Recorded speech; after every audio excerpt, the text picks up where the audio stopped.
We have taken a review of last 3 years traffic related cases, both with respect to number of accidents which are reported. This video is sponsored by Max Multi Speciality Hospital, 24 into 7 emergency trauma and critical care center with advanced services. Located at Hagarga Circle, Ring Road, Gulbarga. Number of people we have lost in accidents, number of people who have succumbed to injuries. And also we have taken the review of traffic enforcement which is done in last 3 years. We are seeing rampant traffic indiscipline in the city. Majority of people, though they are aware of the traffic rules, they are not abiding by the traffic rules. In this background, though we have seen some positive changes in the numbers, when we look the number of accidents reported in 2024, number of people who have succumbed to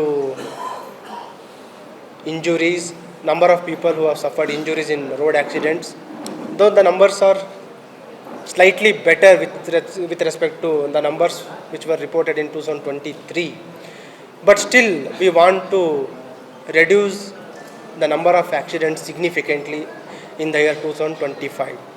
In this background, we have already launched a special drive of traffic enforcement. In the beginning, we have taken 3 subjects. One is vehicle driving by minors less than 18 years. Second one is signal jumping, and third one is drunken driving. In last 1 week, we have detained 154 vehicles which were driven by minors. More than 100 signal jumping cases are booked. Nearly 40 cases of drunken driving cases are booked in just 1 week. This shows how much is the traffic indiscipline in the city. This drive will be continued. I request sincerely all the citizens to abide by the traffic rules. It is in the interest of you and it is in the interest of your near and dear ones. Or else we will be forced to take strict enforcement against traffic rule violators. Thank you.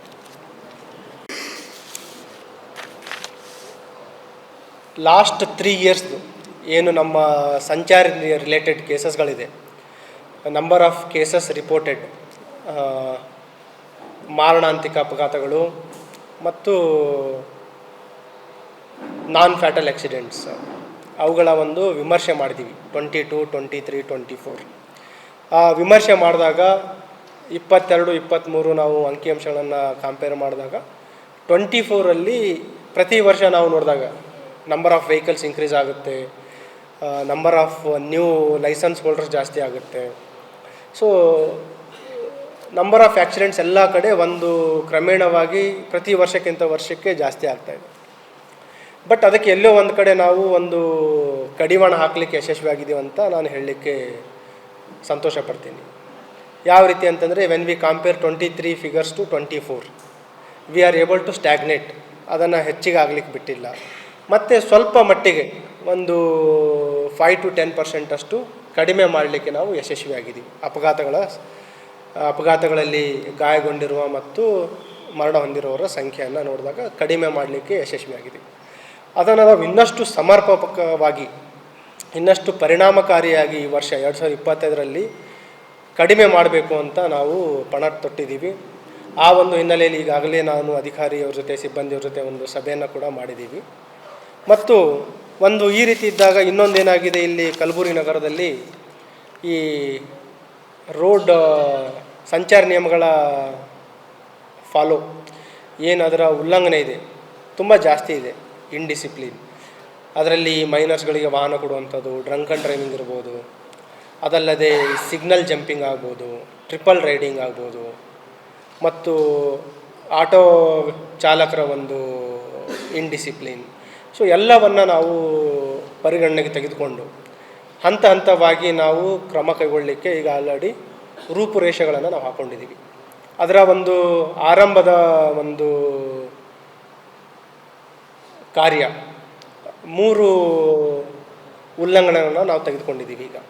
ಅದರಲ್ಲಿ ಒಂದು, ಈ ಮೈನರ್ಸ್ಗಳಿಗೆ ವಾಹನಗಳನ್ನು ನೀಡುವಂಥದ್ದು, signal jumping ಮತ್ತು drunk and driving. Last 1 ವೀಕಲ್ಲಿ ನಾವು 154 vehicles ಈ ಮೈನರ್ಸ್ಗಳಿಗೆ ಪೋಷಕರು family members ನೀಡಿರುವಂಥದ್ದನ್ನು ನಾವು ಸೀಸ್ ಮಾಡಿದ್ದೀವಿ. ಅದರಲ್ಲಿ ಆ ಏಜ್ ಪ್ರೊಫೈಲು ಮಾಡಿದ್ದೀವಿ ನಾವು ಯಾವ ರೀತಿ ಮಕ್ಕಳಿಗೆ ಕೊಟ್ಟಿದ್ದಾರೆ ಅಂತ. ಮೆಜಾರಿಟಿ 16ರಿಂದ 17 ವಯಸ್ಸು ಹುಡುಗರಿಗೆ ಮಕ್ಕಳಿಗೆ ಈ ವಾಹನಗಳನ್ನು ನೀಡಿದ್ದಾರೆ. 15 ವರ್ಷ ಮಕ್ಕಳು ಕೂಡ ವಾಹನ ಚಾಲನೆ ಮಾಡ್ತಾ ಇರೋದು ದುರದೃಷ್ಟಕರ. ಈ 154ರಲ್ಲಿ 11 ಜನ 15 ಇಯರ್ಸ್ ಇದ್ದಾರೆ ಅಥವಾ 15ಕ್ಕಿಂತ ಕಡಿಮೆ ಇದ್ದವರು ಇದ್ದಾರೆ. 16 ವರ್ಷದವರು 27 ಜನ ಇದ್ದಾರೆ. 17 ವರ್ಷದವರು 109 ಜನ ಇದ್ದಾರೆ. 18 ವರ್ಷದವರು 7 ಜನ ಇದ್ದಾರೆ. ಸೊ ಇವತ್ತು ಅವರಿಗೆಲ್ಲ ಕರೆಸಿ ಒಂದು ವೇಳೆ ಸಂಚಾರ ನಿಯಮದ ಅವರಿಗೆ ಅರಿವಿಲ್ಲ ಅಂತಂದರೂ ಅವ್ರ ಮುಖಾಂತರ ಎಲ್ಲರಿಗೂ ಒಂದು ಸಂದೇಶ ನೀಡಲಿಕ್ಕೆ ಅವರನ್ನು ನಾವು ಈ ಮೈನರ್ಸ್ ಡ್ರೈವಿಂಗ್ ಏನಿದೆ ಅದರ ವಿರುದ್ಧ ಒಂದು ನಮ್ಮ ಕಾರ್ಯಕ್ಕೆ ಅವರನ್ನು ಕೂಡ ನಾವು ಈ ರಾಯಭಾರಿಗಳ ಥರ ಅವೇರ್ನೆಸ್ ಕ್ರಿಯೇಟ್ ಮಾಡಲಿಕ್ಕೆ ಯಾವ ರೀತಿ ಕಾನೂನು ತುಂಬ ಸ್ಟ್ರಿಂಜೆಂಟ್ ಇದೆ ಅನ್ನೋದ್ರ ಬಗ್ಗೆ ಅವೇರ್ನೆಸ್ ಮಾಡಲಿಕ್ಕೆ ಕೂಡ ಅವರನ್ನು ಬಳಸಲಿಕ್ಕೆ ಒಂದು ಪ್ಲ್ಯಾನ್ ಮಾಡಿದ್ದೀವಿ. ಕಾನೂನು ಯಾವ ರೀತಿ ಇದೆ ಅಂತಂದರೆ ಈ 199A ಮೋಟ್ರ್ ವೆಹಿಕಲ್ ಆ್ಯಕ್ಟಲ್ಲಿ ಒಂದು ವೇಳೆ ತಾವು ಅಪ್ರಾಪ್ತ ವಯಸ್ಸರಿಗೆ ವಾಹನವನ್ನು ಚಾಲನೆ ಮಾಡಲಿಕ್ಕೆ ನೀಡಿದರೆ ಯಾರು ವಾಹನ ಚಾಲನೆ ಮಾಡಲಿಕ್ಕೆ ನೀಡ್ತಾರೆ ಅವ್ರ ಮೇಲೆ 3 ವರ್ಷದಷ್ಟು ಶಿಕ್ಷೆ ಆಗುವಂಥ ಕಾನೂನಿದೆ ಮತ್ತು 25,000ವರೆಗೂ ದಂಡ ವಿಧಿಸುವಂಥ ನಿಯಮ ಇದೆ. Up to 3 years or 25,000 rupees fine. ಮತ್ತು ಯಾರು ವಾಹನ ಚಾಲನೆ ಮಾಡ್ತಾರೆ ಅವರಿಗೆ ಲೈಸೆನ್ಸ್ ಯಾರಿರಲ್ಲ ಅವರಿಗೆ 3 monthsವರೆಗೂ ಮತ್ತು 5,000ವರೆಗೂ ದಂಡ ಹಾಕ್ಬೋದು. ಇದಲ್ಲದೆ ಯಾರು ವಯಸ್ಕರಿದ್ದಾರೆ more than 18 years without licence ಅವರಿಗೂ ಕೂಡ ತಾವು ವಾಹನ ನೀಡಿದರೆ ಅವ್ರ ಮೇಲೂ ಕೂಡ ನಾವು ಯಾರು ವಾಹನ ನೀಡ್ತಾರೆ ವಿತೌಟ್ ಲೈಸೆನ್ಸ್ ಇರಲಾರ್ದವರಿಗೆ ವಾಹನ ನೀಡಿದರೆ ಅವ್ರ ಮೇಲೂ ಕೂಡ ನಾವು ದಂಡ ವಿಧಿಸ್ಬೋದು. ಅಪ್ ಟು 5,000 ಮತ್ತು 3 monthsವರೆಗೂ ಸಜೆನೂ ಕೂಡ ಆಗುವಂಥ ಕಾನೂನಿದೆ. ಸೊ ಹಾಗಾಗಿ ಈ ಒಂದು ಕಳೆದ ಒಂದು ವೀಕಲ್ಲಿ 154 ಈ ಮೈನರ್ಸ್ಗಳಿಗೆ ವಾಹನ ನೀಡಿರುವಂಥದ್ದು ವೆಹಿಕಲ್ಸ್ಗಳನ್ನು ಸೀಸ್ ಮಾಡಿದ್ದೀವಿ. ನಿಯರ್ಲಿ 100+ ಸಿಗ್ನಲ್ ಜಂಪಿಂಗ್ ಕೇಸ್ಗಳನ್ನು ಹಾಕಿದ್ದೀವಿ. 40ರಷ್ಟು ಡ್ರಂಕ್ ಆ್ಯಂಡ್ ಡ್ರೈವಿಂಗ್ ಕೇಸನ್ನು ಈಗ ಹಾಕಿದ್ದೀವಿ. ಮತ್ತು ಏನು ಸಂಚಾರಿ ಸಿಬ್ಬಂದಿ ಇದ್ದಾರೆ ಅವರ ಸಂಖ್ಯೆ ಮತ್ತು ಇಲ್ಲೇನು ತೊಂದರೆ ಇದೆ ಸಮಸ್ಯೆ ಇದೆ ಅದಕ್ಕೆ ತಕ್ಕಂತೆ ಪರಿಣಾಮಕಾರಿ ಅದು ಫೀಲ್ ಆಗಲ್ಲ ಅಂಥೇಳಿ ನಾವು ಲಾ ಆ್ಯಂಡ್ ಆರ್ಡರ್ ಸಿಬ್ಬಂದಿ ಅಧಿಕಾರಿಗಳನ್ನು ನಾವು ಕೆಲವು ಸಮಯದ ಮಟ್ಟಕ್ಕೆ ದಿನದಲ್ಲಿ ಅವರಿಗೂ ಕೂಡ ನಾವು ಬಳಸ್ತಾ ಇದ್ದೀವಿ ಈ ಎನ್ಫೋರ್ಸ್ಮೆಂಟಿಗೆ. ಈಗ ಮುಂದುವರೆದು ಈಗೇನು ಇವರಿಗೆ ಈಗ ಆಲ್ರೆಡಿ ಕೆಲವರಿಗೆ 25,000 rupees ಫೈನ್ ಕೂಡ ಹಾಕಲಿಕ್ಕೆ ಸ್ಟಾರ್ಟ್ ಆಗಿದೆ.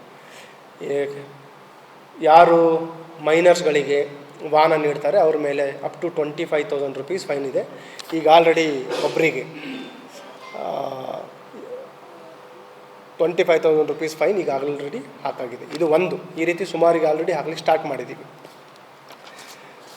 ಹಾಗಾಗಿ ತಮ್ಮ ಮಾಧ್ಯಮದವರ ಮುಖಾಂತರ ವಿನಂತಿ ಏನಂತಂದರೆ ಎಲ್ಲ ಸಾರ್ವಜನಿಕರು ತಮ್ಮ ಸುರಕ್ಷತೆಗಾಗಿ ತಮ್ಮ ಮಕ್ಕಳ ಒಂದು ಸುರಕ್ಷತೆಗಾಗಿ ಸಂಚಾರಿ ನಿಯಮ ಪಾಲನೆ ಮಾಡಿ ಅವರಿಗೆ ಯಾರು ಅಪ್ರಾಪ್ತರಿದ್ದಾರೆ ಅವರಿಗೆ ವಾಹನಗಳನ್ನು ನೀಡಬೇಡಿ ಮತ್ತು ಅವರಿಗೆ ಪರ್ಯಾಯ ವ್ಯವಸ್ಥೆಯನ್ನು ಮಾಡಿ ಸ್ಕೂಲು ಕಾಲೇಜ್ಗಳಿಗೆ ಪಿಕಪ್ ಮತ್ತು ಡ್ರಾಪ್ ವ್ಯವಸ್ಥೆ ಮಾಡಿ ಇಲ್ಲಾಂದರೆ ಸೈಕಲನ್ನು ಕೊಡಿಸಿ ಅಥವಾ ನೀವು ಹೋಗಿ ಡ್ರಾಪ್ ಮಾಡಿ ನೀವು ಹೋಗಿ ಪಿಕಪ್ ಮಾಡ್ಬೋದು. ಮತ್ತು ಸುಮಾರು ಇನ್ಸಿಡೆಂಟ್ಸ್ಗಳಿದೆ ನಿದರ್ಶನಗಳಿದೆ. ನಾವು ಭಾರತ ದೇಶದಲ್ಲಿ ಅಂಕಿಅಂಶಗಳನ್ನು ನೋಡಿದಾಗ ಎಷ್ಟು ಜನ ನಮ್ಮ ಅಪಘಾತಗಳಲ್ಲಿ ಪ್ರಾಣವನ್ನು ಕಳ್ಕೊತಾ ಇದ್ದಾರೆ. ಅದರಲ್ಲಿ 6,000 to 8,000 ಮೈನರ್ಸ್ ಇದ್ದಾರೆ ಈ ಅಪಘಾತಗಳಲ್ಲಿ ಲೆಸ್ ದ್ಯಾನ್ 18 years ಅಪಘಾತಗಳಲ್ಲಿ ಮರಣ ಹೊಂದ್ತಾ ಇರೋರು. ಮತ್ತು ಈಗ ಇಲ್ಲಿನೂ ಕೂಡ ಒಂದು ಅಪಘಾತಗಳಲ್ಲಿ ಬಲಿಯಾಗುವಂಥದ್ದು ಮೈನರ್ಸ್ ಡ್ರೈವಿಂಗ್ ಓಡಿಸ್ತಾ ಅಪಘಾತಗಳಲ್ಲಿ ಭಾಗಿಯಾಗ್ತಾ ಇರೋದು ಅದು ಅವರ ಭವಿಷ್ಯ ಜೊತೆ ಆಟ ಆಡ್ತಾ ಇದ್ದಂಗೆ ಆಗುತ್ತೆ. ಒಂದು ವೇಳೆ ಇವ್ರ ಮೇಲೆ ಏನಾದರೂ ಪ್ರಕರಣ ದಾಖಲಾಗಿದ್ದರೆ ಅವರ ಉದ್ಯೋಗಕ್ಕೆ ತೊಂದರೆ ಆಗುತ್ತೆ, ಪಾಸ್ಪೋರ್ಟ್ ಪಡಲಿಕ್ಕೆ ತೊಂದರೆ ಆಗುತ್ತೆ ಮತ್ತು ಎಲ್ಲೋ ಒಂದು ಕಪ್ಪು ಚುಕ್ಕಿ ಆಗುತ್ತೆ ಮಕ್ಕಳ ಒಂದು ಭವಿಷ್ಯದಲ್ಲಿ.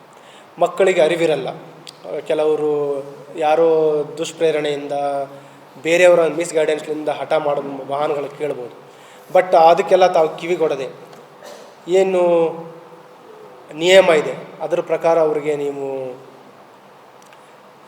ವಾಹನ ನೀಡದೆ ಅವರು ಯಾವಾಗ ಮೆಜಾರಿಟಿ ಆಗ್ತಾರೆ ಮೋರ್ ದ್ಯಾನ್ 18 years ಆಗ್ತಾರೆ ಅವರಿಗೆ ಸರಿಯಾದ ಒಂದು ತರಬೇತಿನ ನೀಡಿ ವಾಹನ ಪರವಾನಗಿಯನ್ನು ನೀಡಿದ ನಂತರ ಆವಾಗ ಅವರಿಗೆ ವೆಹಿಕಲನ್ನು ಕೊಡಿ. ಅಲ್ಲಿಯವರೆಗೆ ಅವರಿಗೆ ವೆಹಿಕಲ್ ಕೊಡೋದು ತಪ್ಪಿದೆ. ಮತ್ತು ಒಂದು ಈಗ ಸೋರ್ಸ್ ಮನೆಯೇ ಇವರಿಗೆ ವಾಹನಗಳನ್ನು ನೀಡುವಂಥ ಸೋರ್ಸ್. ಇದ್ರ ಜೊತೆಗೆ ಎಲ್ಲ ಎಜುಕೇಷನ್ ಇನ್ಸ್ಟಿಟ್ಯೂಷನ್, ಸ್ಕೂಲ್ಸ್, ಕಾಲೇಜಸ್ಗಳಲ್ಲಿಯೂ ಕೂಡ ನಾವು ಒಂದು ಡ್ರೈವನ್ನು ಮಾಡ್ತೀವಿ. ನಿಯರ್ ಎಜುಕೇಷನ್ ಇನ್ಸ್ಟಿಟ್ಯೂಷನ್ಸ್ ಡ್ರೈವ್ ಮಾಡ್ತೀವಿ. ಅದಲ್ಲದೆ ಎಲ್ಲ ಎಜುಕೇಷನ್ ಇನ್ಸ್ಟಿಟ್ಯೂಷನ್ಸ್ ಅವ್ರ ಜೊತೆ ಒಂದು ಸಭೆಯನ್ನು ಮಾಡಿ, ಏನು ಬೆಳಗ್ಗೆ ಅಸೆಂಬ್ಲಿ ಸೆಷನ್ ಇರುತ್ತೆ, ಬೆಳಗ್ಗೆ ಪ್ರಾರ್ಥನೆ ಇರುತ್ತೆ, ಆ ಸಮಯದಲ್ಲಿ ಮತ್ತು ಬೇರೆ ಬೇರೆ ರೀತಿಯಲ್ಲಿ ನಾವು ಅಲ್ಲಿ ಇನ್ಕ್ಲೂಡಿಂಗ್ ಪೇರೆಂಟ್ಸ್ ಟೀಚರ್ಸ್ ಮೀಟಿಂಗ್ಗಳಲ್ಲಿಯೂ ಕೂಡ ಇದ್ರ ಬಗ್ಗೆ ನಾವು ಅರಿವು ಮೂಡಿಸ್ತೀವಿ. ವಿದ್ಯಾಸಂಸ್ಥೆಗಳು, ಪೋಷಕರು ಮತ್ತು ಸಾರ್ವಜನಿಕರು ಆರಕ್ಷಕರ ಜೊತೆ ಏನಾದರೂ ಸಮರ್ಪಕವಾಗಿ ಕೈ ಜೋಡಿಸಿದರೆ ಇದು ಒಂದು ಪರಿಣಾಮಕಾರಿಯಾಗಿ ನಾವು ಇದರ ಒಂದು ವೈಲೇಷನ್ಸ್ಗಳನ್ನು ನಾವು ಕಡಿಮೆ ಮಾಡಲಿಕ್ಕೆ ಸಾಧ್ಯ ಆಗುತ್ತೆ. ಆವಾಗ ಈ ಸಂಚಾರ ರಸ್ತೆ ಮೇಲೆ ಸುಗಮವಾಗಿ ಸಾಗಿಸಲಿಕ್ಕಾಗುತ್ತೆ. ಅಪಘಾತಗಳ ಸಂಖ್ಯೆ ಪರಿಣಾಮಕಾರಿಯಾಗಿ ನಾವು ಕಡಿಮೆ ಮಾಡಲಿಕ್ಕೆ ಕೂಡ ಸಾಧ್ಯ ಆಗುತ್ತೆ ಅಂತ ಹೇಳಿ ಇಷ್ಟ.